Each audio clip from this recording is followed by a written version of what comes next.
Hi and welcome to today's video. Our question for today is, what kinds of feelings am I feeling right now? So what kind of feelings am I feeling right now? And what kind of metaphors could I find to describe those feelings? So we talk an awful lot about female energy, bringing it into balance, looking at what we think, looking at how we feel, getting grounded, recognizing we can move, recognizing that others have that same ability. They have thoughts, they have feelings, they can move too, and being consciously aware of how we are interacting with what is going on around us, so we can make conscious choices, so that we can start to move in a direction that feels and aligns to the truth of who we are, to our knowing. So it's bringing ourselves out of our heads, out of those thoughts, out of just the shoulds and coulds, and aligning it up to all that, also that information about what we're feeling in a situation. So when we're making decisions or choices, we recognize that we have choice. That means we can move, and that we can recognize that we're going to have thoughts about that, and we're going to have feelings about that as well. And what we're concentrating today and looking at is our feelings, our emotions, that energy moving through us, and what is it signaling.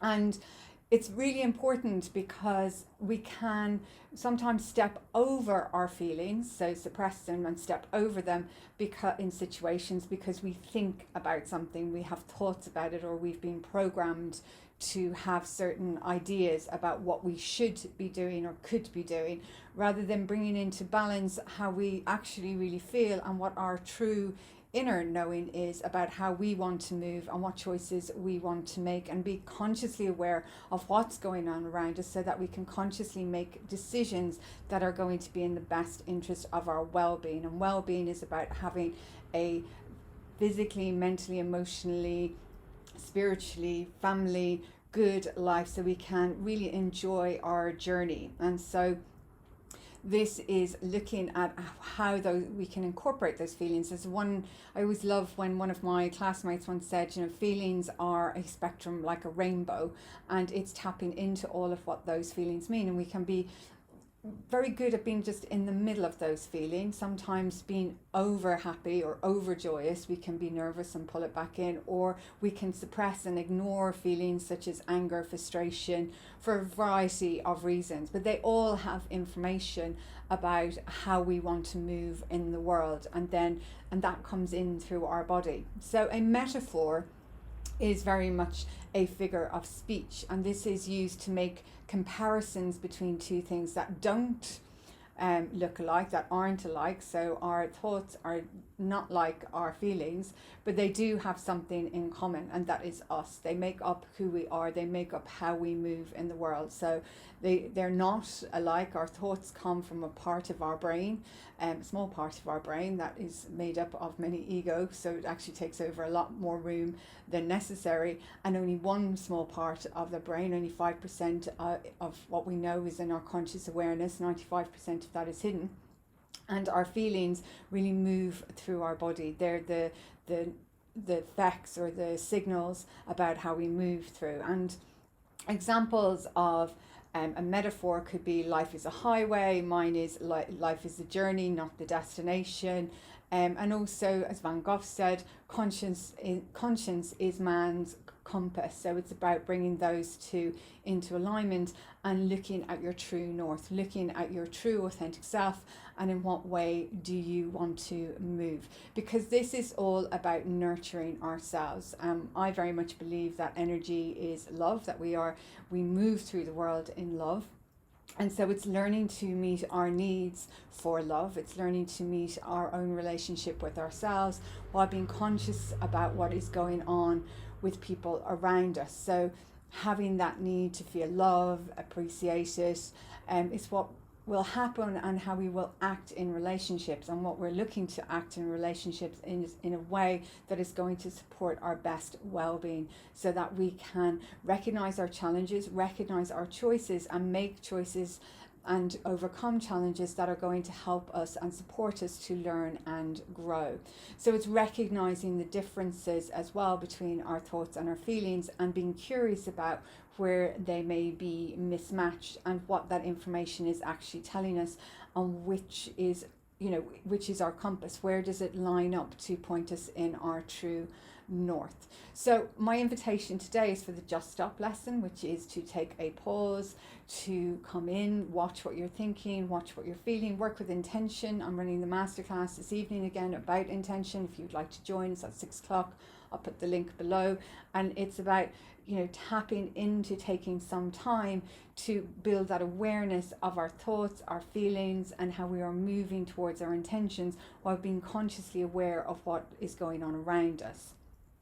So my questions for you to reflect on today, the invitation is, so what kind of feelings are you feeling right now in respect of maybe an intention you've set, or in terms of a job that you are doing? Is it lined up, or is something feeling off, or are you ignoring your feelings and just working off what your thoughts are telling you?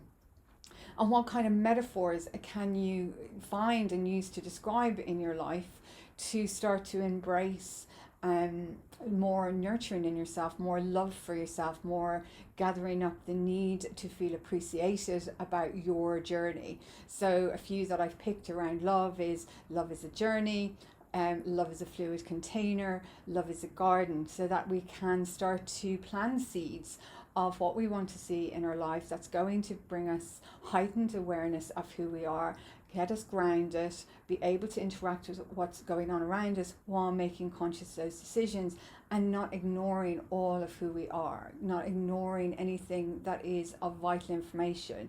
In many ways, the way I look at myself is, this is a vessel. I've got a mind, I've got feelings, and I've got a body, and I'm curious about how I am moving towards my intentions to be free. My intentions are, I intend to be free, I intend to be happy. And so imagine what it would be like if you had all of that love, all of that nurturance, and all of that care that you would be moving towards your intention. If everything was there for you, if you're in total alignment, what would that bring for you? Or are you scared of the success that might bring as well, or how others may react if you move in a way that you are getting as much love as you need and as you deserve? And are you allowing that to come into your life? Are you allowing yourself to create that within your life?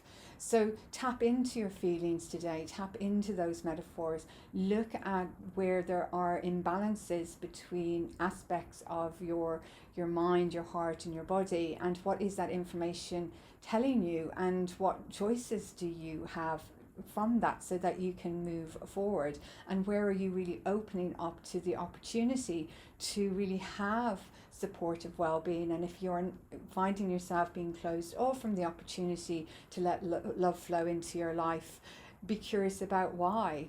And that's just with yourself. Just bringing awareness to how you feel is 95% of the job.